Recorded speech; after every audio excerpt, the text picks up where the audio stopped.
It's now time for this month's broadcast of Learning Now TV.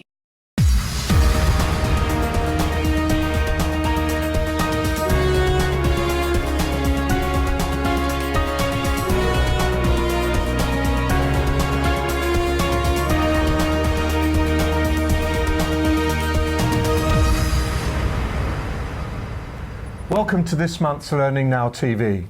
And we're joined by a new presenter. Welcome, Barbara. Barbara Thompson is going to become a regular presenter on Learning Now TV, so watch this space. So, Barbara, first task, tell us what's on this month. Happy to. Thank you. We've got a bumper session today. We've got Charles Jennings in the house. We've got Steve Wheeler, who's going to be introducing his new book.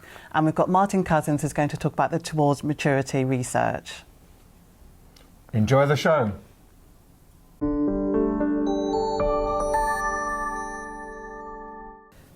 People have been clamouring to get Charles Jennings back onto Learning Now TV. And guess what? We've got him in the studio today.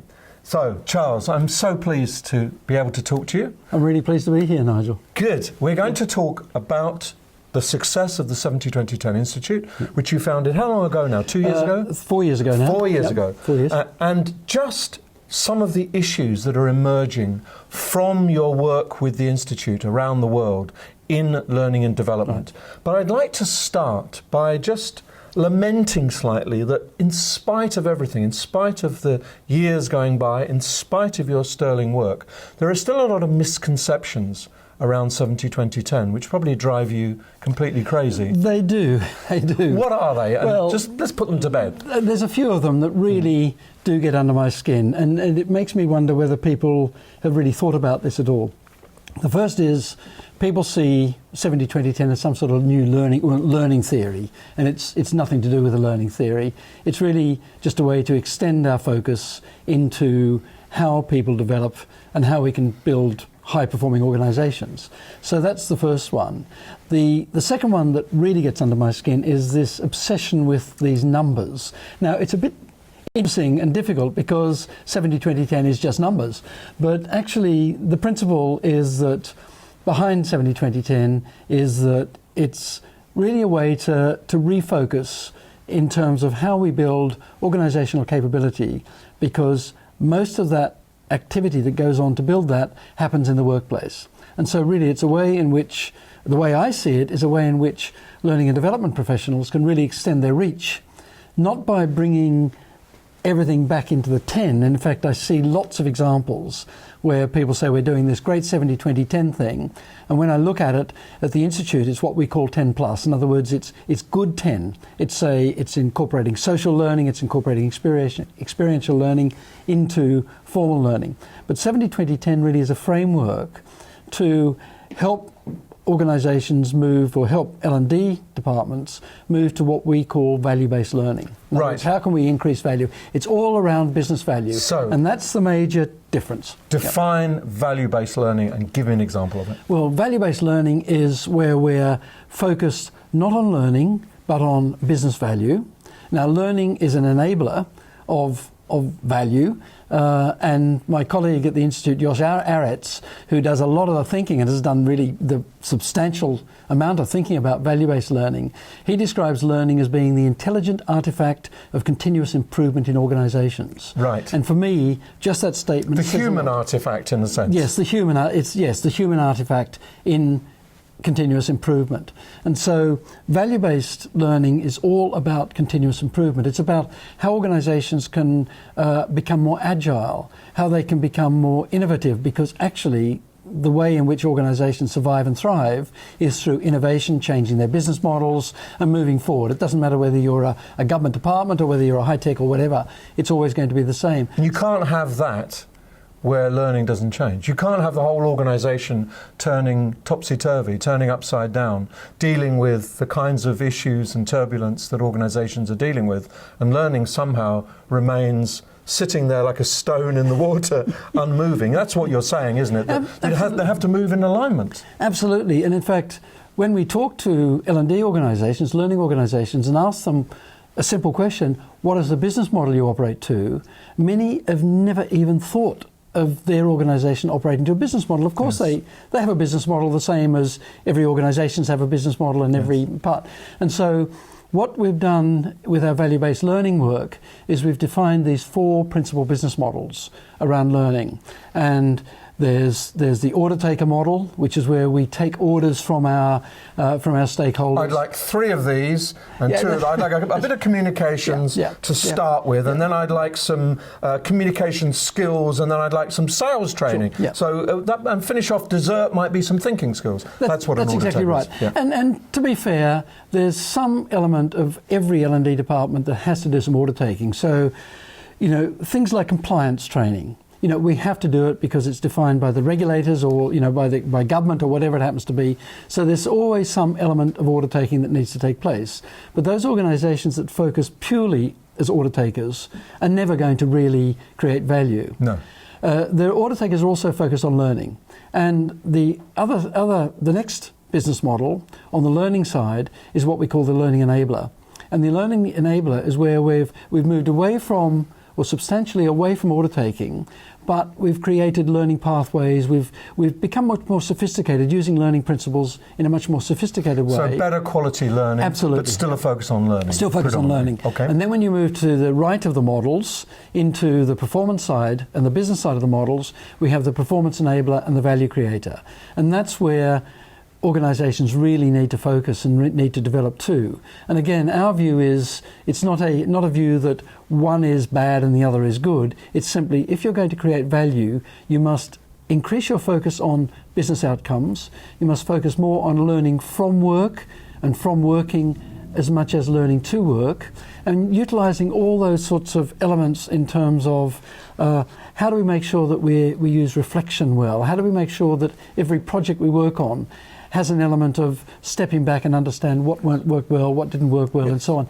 And in a way, a lot of L&D professionals, understandably, have never worked in that way as a member of a team driving business value rather than driving learning value. Because they're focused on the courses, developing the courses, managing the courses, delivering the courses, gathering the data related to the delivery of the courses, and not at the other end of the scale. So you're basically saying it's about learning integrated into work. Absolutely. Aren't you? So that the 2 things are indistinguishable. You work and you learn and you work. But I think there's another important element, which is it's about sharing learning as well. It's not just about focusing on the individual and their capability, it's about the capability of the organisation as a whole. The organisation gets better, it performs, it improves, it shares its knowledge, it innovates, it improves.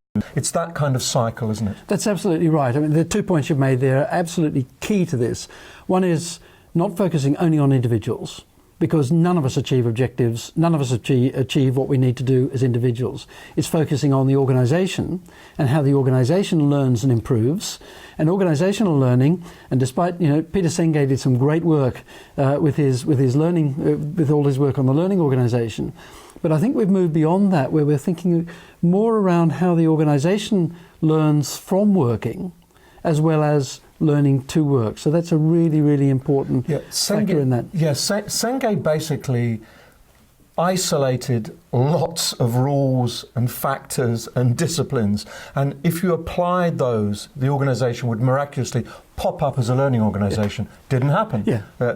Nothing really. People found Senge fascinating, but I wouldn't say that he created a revolution in learning organisations. I think you might be putting your finger on something which actually will pop up more and more organisations that focus on how they can craft work and learning together, how they can build the learning out of work, and therefore be in this, in some ways, constant improvement, constant thinking about the work and the nature of the workplace, and therefore become fit for purpose, in a sense, fit for the 21st century. And aligned with that, aligned with this continuous improvement, comes much more alignment with things such as lean, and agile methodologies, and all those sorts of things. So L&D needs to really change its business models and change its thinking in order to do that. But the second thing I was going to mention in terms of the key factor is how we measure. Because one of the things which has dragged us back over the years, certainly in the whole of my career, is... Our good friend Kirkpatrick. Yeah, now Donald Kirkpatrick, great for measuring learning, but actually we don't need to, what we need to measure is business improvement. And using learning metrics is never going to get you there. So the whole, in terms of the value proposition for L&D, is underpinned by the way in which we measure what we do. The only way we can measure what we do effectively is by using stakeholder metrics and using business measures. Yes. So even putting Jack Phillips' ROI on top of Don Kirkpatrick's model doesn't get us there. No, that's right. I've always said that, you know, arguing that we need a seat at the table is the wrong argument, because if you focus on value-based learning, in other words, building business value, you either don't need a seat at the table or you've automatically got one. Yes. So that takes that argument off the yes. table, really.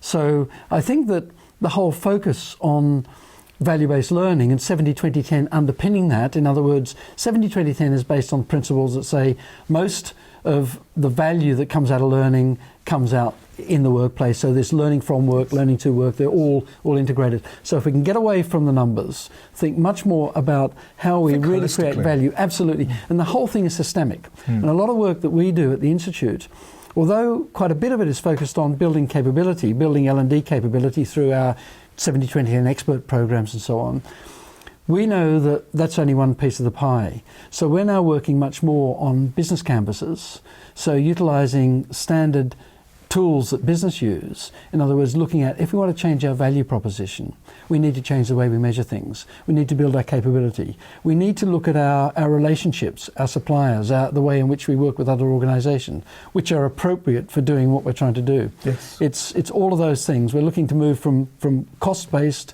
to value-based, or cost-based to, we call it profit-based, although many L&D people would say, well, we don't run a profit centre. Sure, but if you're creating value, you can isolate that. You are then not a cost to the organisation. Yes, absolutely. If you're not creating value, you're a cost to the organisation. In any times of change or downturn, you're very vulnerable. Yes. So it's all about that. It's a revolution, I think. Absolutely. It's a revolution. Yeah. It's getting people to think completely differently about the role of learning and not see it as a nice add-on or some kind of addition when times are good, but as an integral part of the way we work for an age where we have to keep learning, otherwise we don't survive. Absolutely. I was going to just say that we look at organisations that are really successful.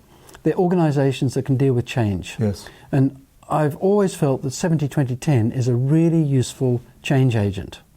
And if we can utilise that, that's great, to align ourselves with the change that needs to happen in our organisations and make sure that we, as an L&D department, not only take part in that, but actually drive that change. And that's really critical. And to do that, we have to change ourselves. We do indeed. And we'll put on the screen the web address of the 70-20-10 Institute. There's an awful lot of information there. Yeah. There are white papers that you can download if you want to learn more. But Charles, I think everybody has to sit up and take notice of what you're saying. It's very, very important. It's critical. And that was an extremely interesting conversation. Thank you so much for your time. Thank you very much, Nigel. Thank you.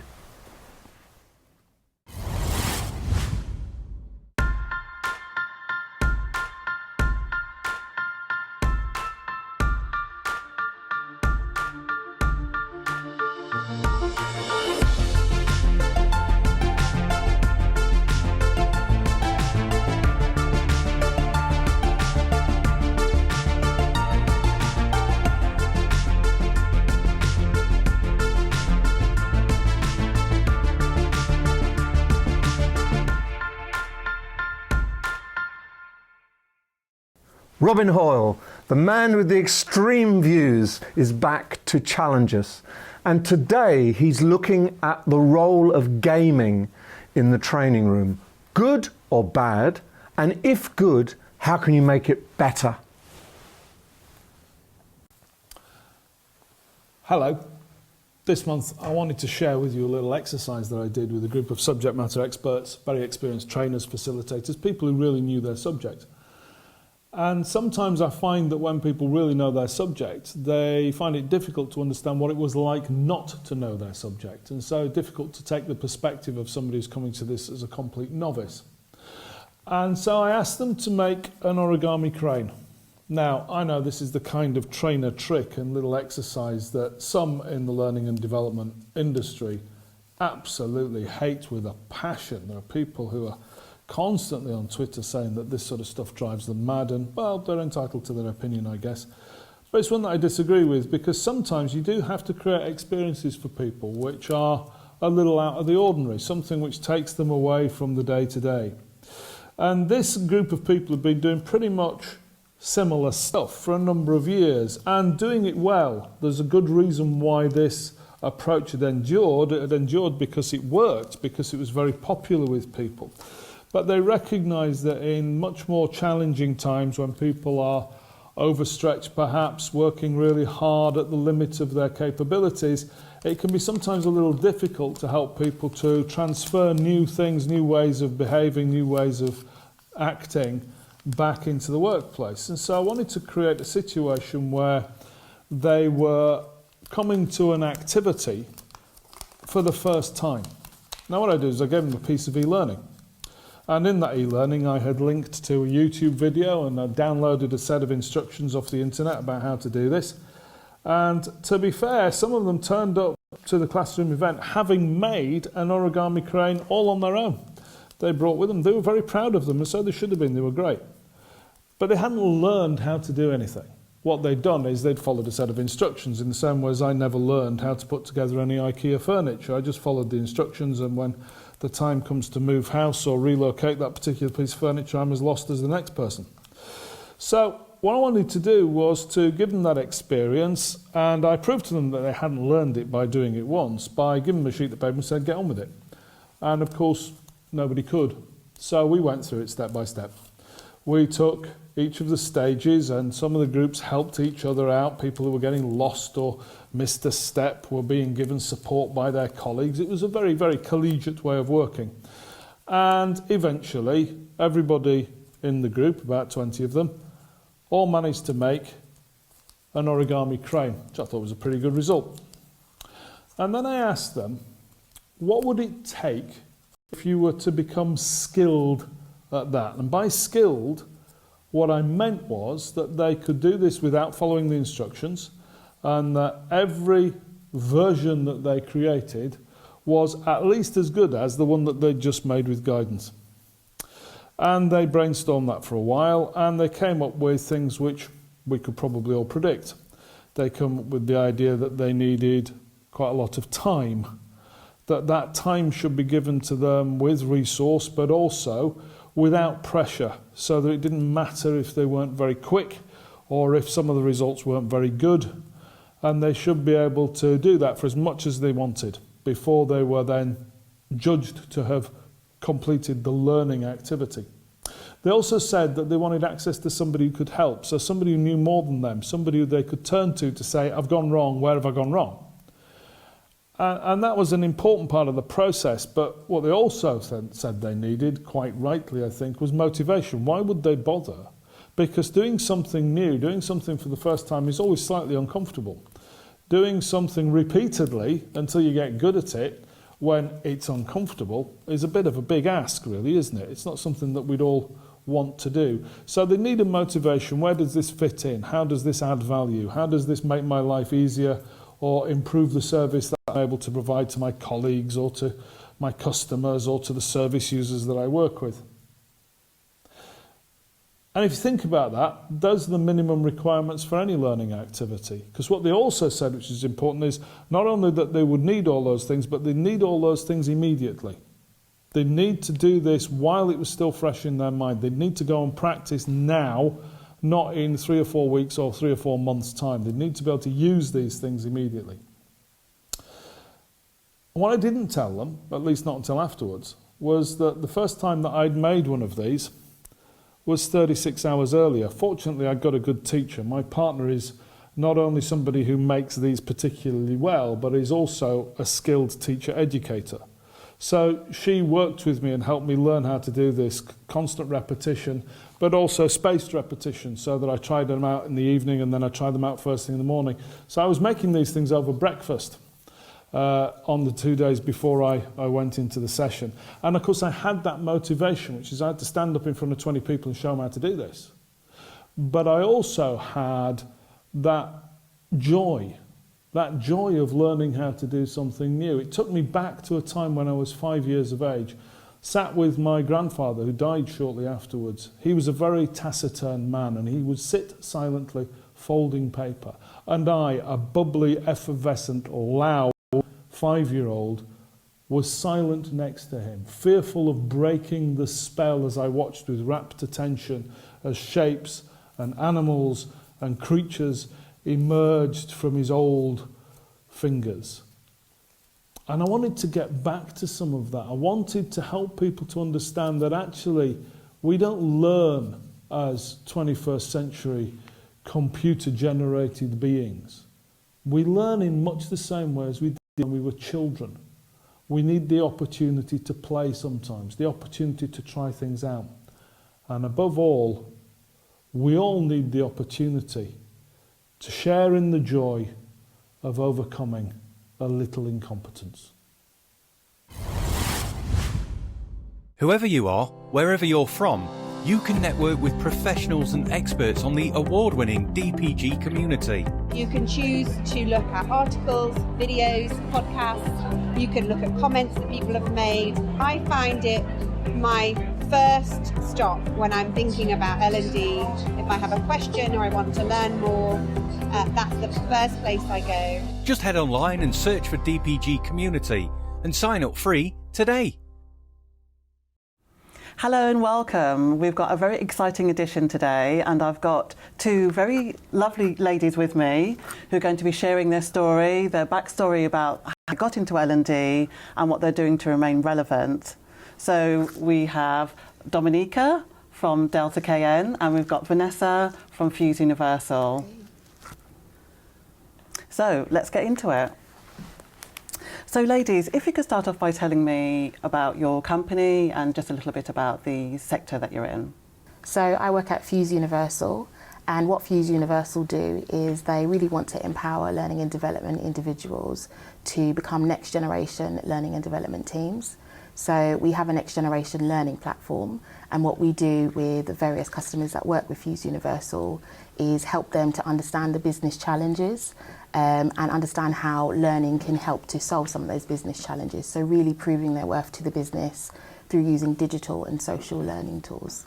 And for those that might not be familiar with the term next gen, can you just explain that to some of the viewers, please? Yeah.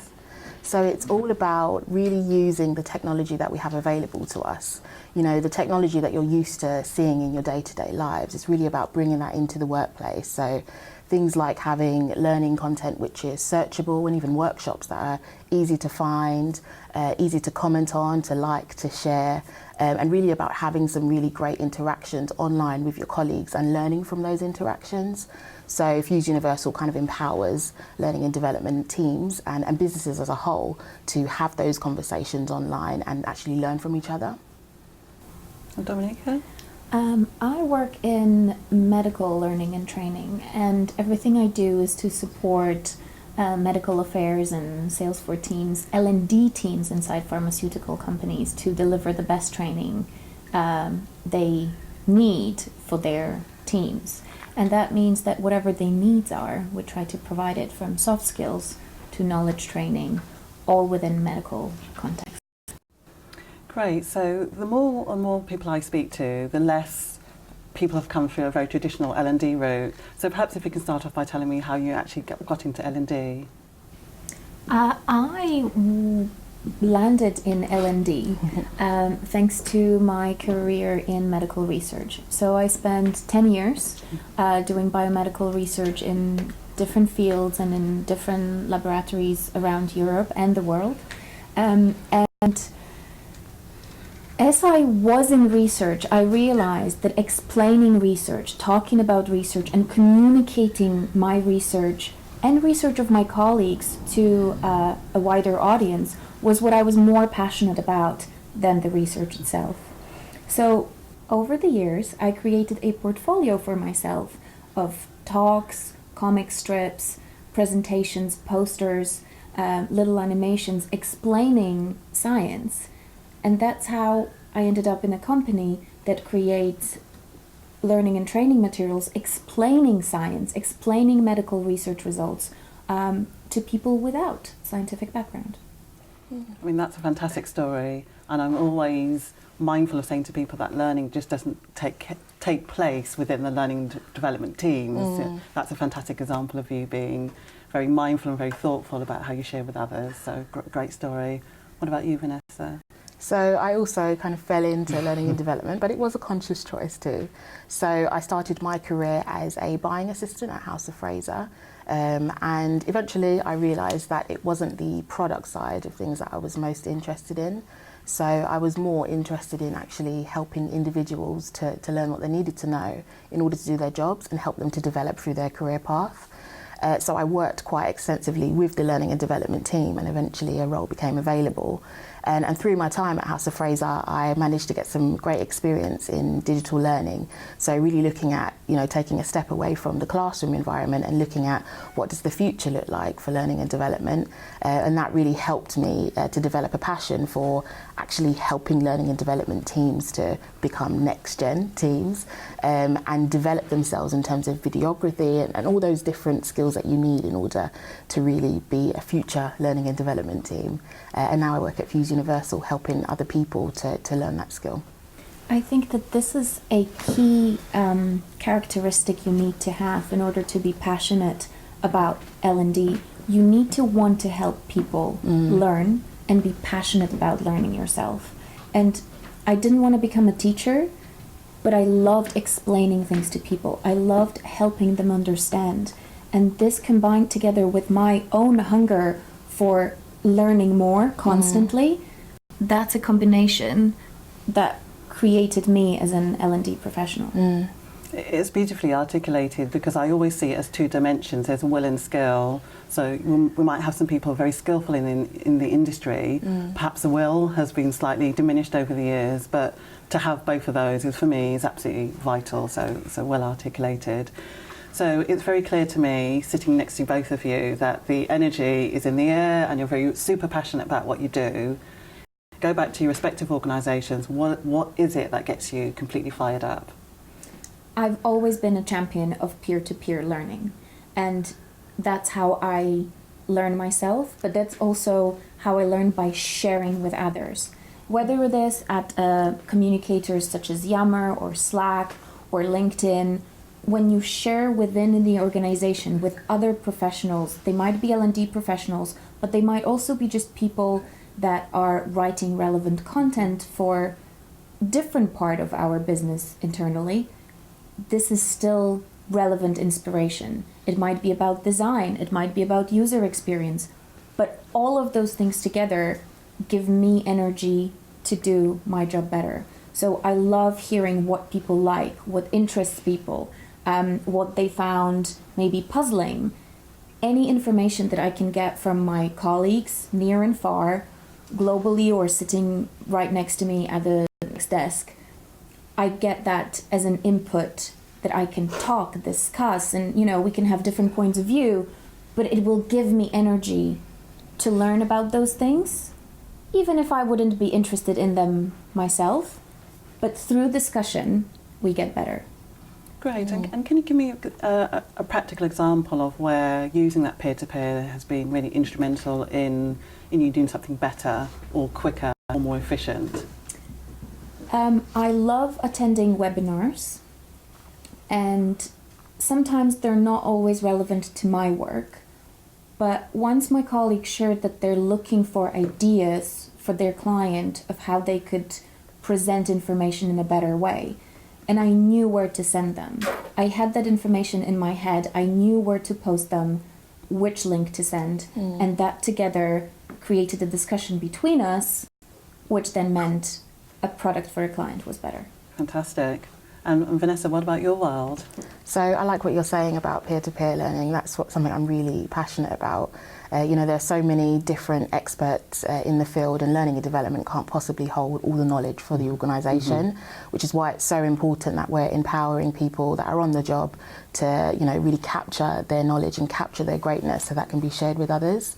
And I think part of what I love about my role is enabling learning and development to actually do that and make that leap to become more like consultants to the business instead of feeling feeling that they have to own everything. That's something that I'm really passionate about, and it's not just about having a platform to, you know, hold all of this great content, but it's about changing the way that you work as a learning and development professional, and actually going out to the business and working with the people on the ground to kind of capture all the greatness that's there. And could you both just give me just sort of one tasty morsel about what's coming up in your areas? What does your roadmap look like? What's something that you're really excited to share? I would love to see more input from the people I create materials for. So more user-generated content within the field where I work, so that we can include stories from people that do the job within the learning, so that we're not only pushing information at them, but we get their input embedded in the normal learning path. Great. User-generated content. Fabulous. I think one thing for me that I'm really passionate about is seeing learning and development really prove the business impact. So I would like to see more case studies around teams that have actually gone to the business, understood the challenge, understood the metrics and the business KPIs, and then have actually worked with the business to try and find a solution that is well suited to whatever that issue is, and then actually gone back and proven it. So that's something that I really want to see more learning and development teams doing, because I know sometimes people feel a bit funny about actually saying, well, we've helped the business to do X, because I feel it can't just be tied back to L&D. So yeah, I'd like to see more of that happening, and more, you know, shouting about the impact that we're having as an industry. Hallelujah. So user-generated content and more gritty co-creation and working together with the business. So then, you've heard it here first. Views from Vanessa and Dominica, two very passionate women in their field. I wish you could be in the studio with me, because the energy is quite infectious, and I look forward to seeing how you continue to go from strength to strength.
I was fortunate enough to catch up recently with Steve Wheeler.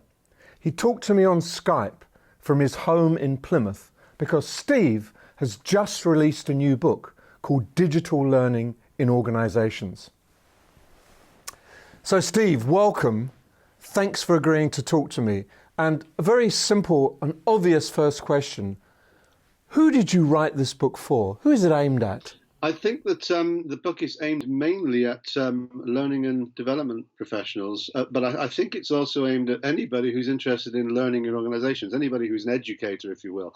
So essentially, what I've tried to do with that book is provide lots of case studies, scenarios, settings where new technologies and new methods can sit alongside older ones quite happily, and where people can learn in organizations through those ideas. Steve, how would you sum up the impact of technology on learning? Maybe give us a little historical perspective at first.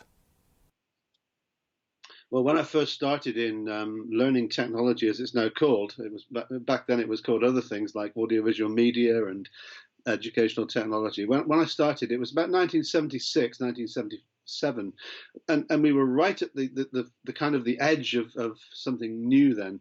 And back then, I think lots of the technologies, they were all linear, they were all analog, there was no digital in them days. In fact, computers were huge. They filled rooms rather than the palm of your hand. And the interesting thing was they were not personalized technologies. They were very much teacher-centered. They were very much centered around the instructor, and the instructor would use them to lead a session or a conversation. Whereas around about, I suppose, the late 80s, early 90s, we began to see new technologies emerging that were much smaller, more portable, more mobile, and in fact, I think also connected in that sense. And then we started to see a new type of learning emerging through that technology, which supported personalized learning, learning which was no longer teacher-centered or instructor-led. It was now led by the user themselves, and I think that was a really significant change. Okay, I was looking backwards. Take me 5 years into the future. What's going to happen in technology in 5 years? But when you try to predict the future, what you do is you look down a very narrow corridor and try and ascertain what's hidden in all the little nooks and crannies along that corridor. It's very difficult to predict the future, as many people have tried. Go to Las Vegas and you'll see people trying to predict the future and failing miserably. But what we can do is we can look at trends. And for me, I think there are 3 key trends that I see emerging at the moment through the use of technologies in learning. The first one is mobile, of course, which I've alluded to earlier on. The idea that you can now learn anywhere, in any place, in any space that you choose, because we have the technology to do that. The second one is, I think learning is going to be very richly social. It's going to have a lot of connections, a lot of networked capabilities and opportunities. And thirdly, I think it's going to be very personalized. Now that sounds like a contradiction, but you can be very personalized within a social context. You can choose your technologies. You can choose when you want to study as well as where, and you can choose how now as well. So there are lots of new openings and opportunities, I think. So within 5 years, I think we're going to see that grow. So that those are significant trends that we've got to look out for. There are others as well, of course, but maybe we'll come to those in a moment. So would I be right in summing up and saying that what we'll get in the future is learning that is just for me, just where I want it, and just in time? Yeah, I think just for me learning and just enough learning is a very good way of putting it, which is a really good replacement for the just in time and just in case type of learning that we used to see happening in large organizations. So essentially what we've got I think is quite a bright future. And with all of the new technologies emerging with it, we're going to have quite an interesting future for L&D. Okay then, so what other trends do you see that are emerging? Well, I think the one that is really being hyped up at the moment is artificial intelligence. And I spend a lot of time in my new book writing about AI, not just the low-level stuff like chatbots and learning analytics, which I think are becoming quite interesting emerging properties within things like learning management systems and so on. But I think we're also seeing trends towards the higher end of artificial intelligence now. We talk about artificial general intelligence, which is the next level up from where we are right now, where if you pass the Alan Turing test, which is where you cannot tell the difference between a computer and a human, then I think we're at an interesting stage. Some people would find that quite a threat. Others would find it a huge opportunity. And I think that's the next stage where we're going to get to. I wouldn't put a date on it, but I think we're going to see artificial intelligence impacting much greater upon learning and development opportunities and work in the future. Augmented reality and virtual reality. How important do you think they are now, and how important do you think they will be in the future? I do, but I think augmented reality and mixed reality are going to be more important in the near future than virtual reality, for the simple reason that they're easier to use. I think they're more affordable, and I think they have more purchase upon what we're doing right now in organizations in terms of learning. And I think an example of that is recently Royal Mail have been using augmented reality tools, which work through their little, through your portable devices, whether it's a smartphone or whatever else it is that the postman or the postwoman is working with as they're moving around, delivering mail and so on. And the postal worker can actually, look through the camera and see additional information on the screen, which they wouldn't see by just looking at a barking dog in a garden or whatever. So I think that in itself is a very transparent form of technology, which will allow postal workers to learn on the spot, rather than having to go to a large VR suite or a simulation suite and spend an hour, when they could be going out and delivering content and mail and learning on the spot. So I think situated learning is what we're talking about here, and I think AR is very much aimed at that, whereas VR is a little bit divorced at the moment, I think, from reality still. The key to all of this seems to be learning transfer, as efficiently as it's possible to make it, just when you need it, and suitable for me and my needs. Is that a fair assumption, a fair conclusion? Yeah, I think we talk about learning transfer. We talk about the idea that, if you're learning something in a classroom or in an ICT suite or a computer lab or whatever, then you try and transfer that across to your real work. Sometimes it doesn't happen that way because there's an intervening gap between you learning something and then applying it. Whereas with situated learning, with what we're talking about here, with technology enhanced learning at the point that you're working, it's instant transfer of that learning, and I think that has to be a very powerful way of seeing L&D in the future. Steve, it's been a huge pleasure talking to you as usual. The very best with the book. I hope everybody buys it, and I hope everybody enjoys it and makes use of it for many years to come. Thank you.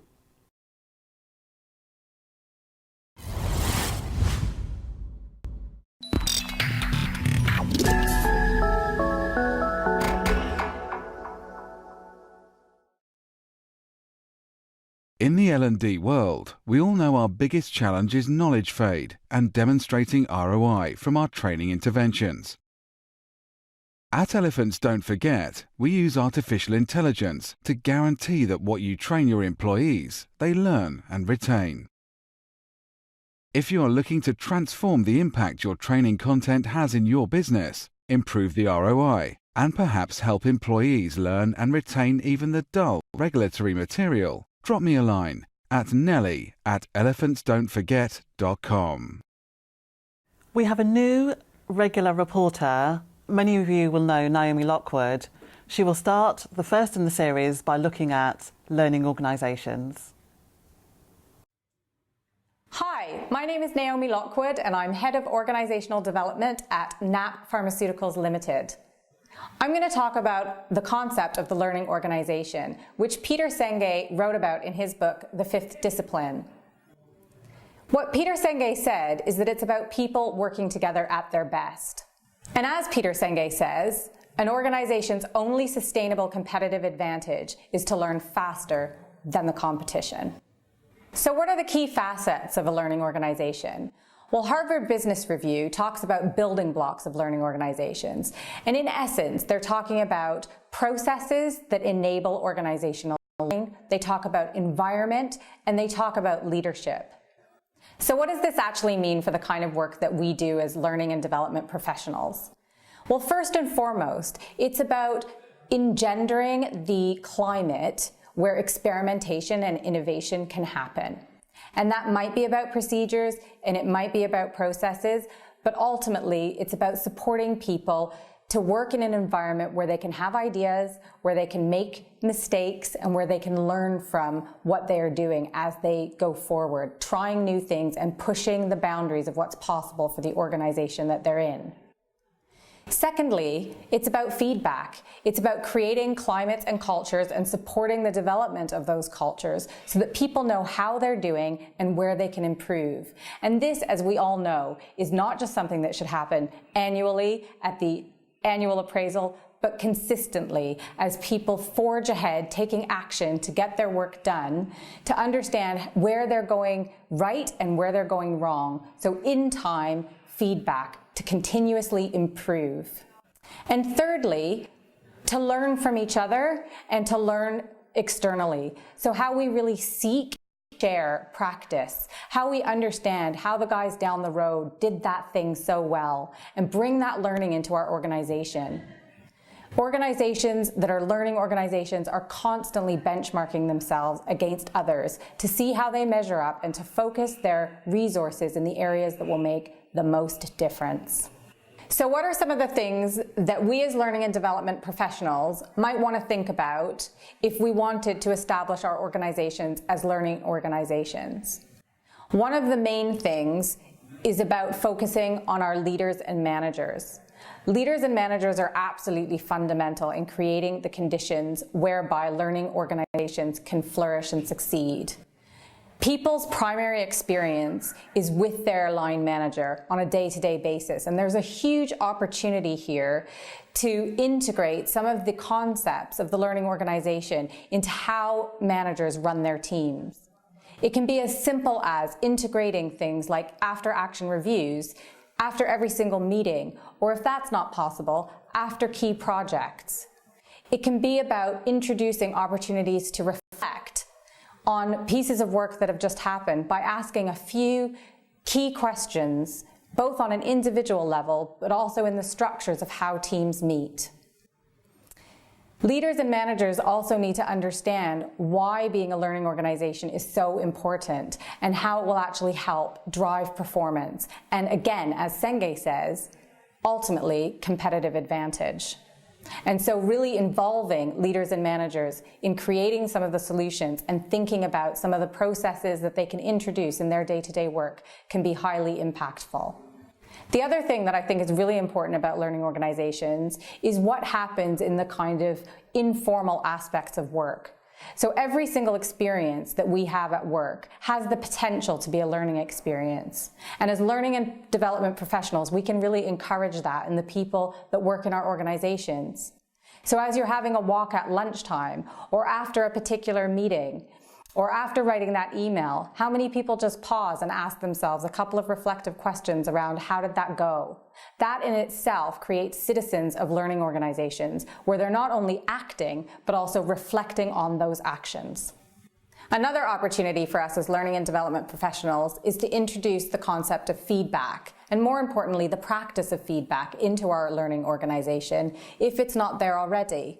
And if it is there, to ensure that it's really good, high quality feedback that's given in action in a timely way so that people can really drive their performance beyond where it is at the moment.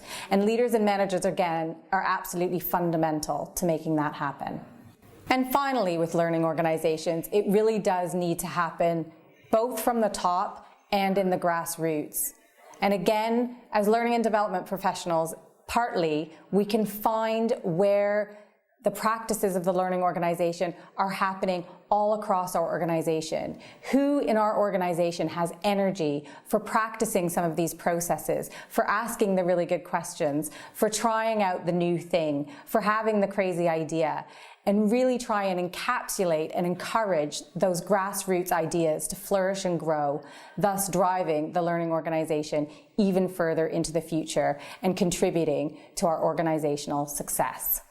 So that's it for me for now, and I hope that you found this really useful. Thank you so much for listening, and good luck with all of your endeavors. Pitching our leadership course recently, the response was, we get it. You're not about teaching a few leadership techniques, you're about transforming the organisation. And that's right. Imagine an organisation where people are energised and motivated by being in control of what they do. Imagine they're trusted and given freedom to absolutely work at their best. Imagine they have managers who coach them rather than tell them what to do. Wouldn't you like to work in that environment? That's what we can help you create. through our leadership programs to develop the skills, and through our consultancy to help you with your processes and the things you need to change. That's happy. We can help you create a truly happy, productive workplace. Studies have shown that learning programs are now crucial weapons in the fight to attract and retain talent. Working closely with modern learning organisations across the globe, we have developed Learning Programs of Excellence, a prestigious award recognising exceptional, state-of-the-art learning programs. If you're a learning department or function, LPE will help you attract new talent. You'll boost your appeal as an employer by showcasing the calibre of your learning programs and development opportunities within your organisation. If you're a provider of learning, LPE gives you an absolute guarantee that your learning programs are capable of creating a lasting positive effect on performance and business outcomes. Get in touch with the Learning and Performance Institute now and begin your Learning Programme of Excellence journey. This month, as usual, we've got the ubiquitous Martin Couzins to talk about another research report. And this month we're focusing on the very recently published Towards Maturity report called The Transformation Journey, published in February 2019. There it is. Martin, what's interesting about it? Tell us what we should be taking note of. Well, Nigel, I don't think regular viewers won't be surprised to see that this report is being reviewed, because it's an annual report of 700 L&D practitioners. They've included the data from around 10,000 workers. So there's this nice picture of what L&D is grappling with, how effective it is when it comes to learning technologies, and also what workers are using to learn. So in terms bottom line, must try harder? Well, because it's a longitudinal survey, which means that it's been going for 15 years, and this is the 15th anniversary actually this year, it just means that you can see quite minor changes over time which become trends, and I think that's what you're looking for when you look at this. But what I would say is the measures that really count are the impact, and it's really still quite slow. So across some measures around improving efficiency, only 47% of respondents say that learning technologies are helping with that. Productivity, 29%, improving productivity. Learning technologies are having a very limited impact there, really. Cultivating agility and influencing culture are down in the 20%. So actually, these are not good figures, are they? They're not. They're not what you would like to see. No. So there's some stubborn, they're not sort of shooting up dramatically year on year. So I think that's a big, real challenge for LD, is to have the impact on those kinds of measures, which are They're good measures to take as your benchmark, aren't they? They are. Yeah, you're right. So in terms of challenges, I think any learning professional watching this wouldn't be surprised that a big challenge is just being overwhelmed and under-equipped to do the job, and to try and hit some of those KPIs and have that kind of impact. Interestingly, the second biggest challenge was a reluctance by managers to make time for learning.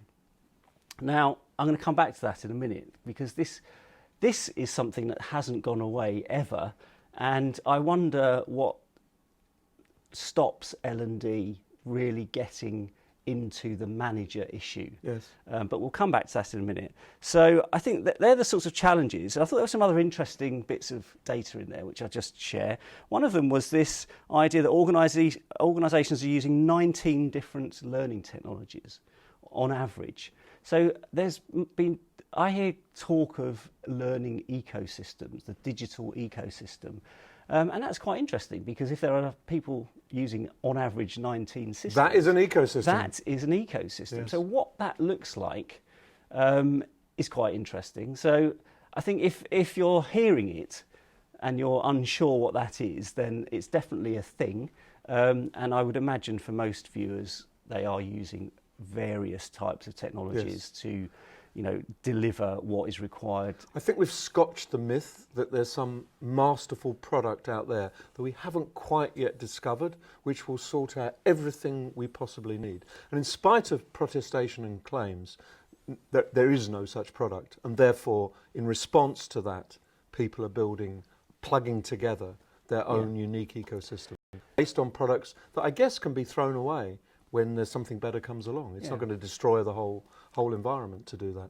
I think it comes with its own challenges, and it's quite interesting for any conversation that any learning practitioner is having with a vendor who is, the vendor community looks like it's trying to still offer a one-size-fits-all offering in many cases, not in all cases. So I think this kind of data helps challenge or scotch some of those myths around the fact that that is what is required. And one of the big issues there is that often the IT operation forces the L&D to accept the myth, i.e. we've bought this massive package, it does everything, you can't have anything else. So there's a big challenge coming on from being effective, delivering on the KPIs that you've described, and being able to work with an IT operation that is kind of not on your side because they want nice, neat solutions. So L&D is inherently messy.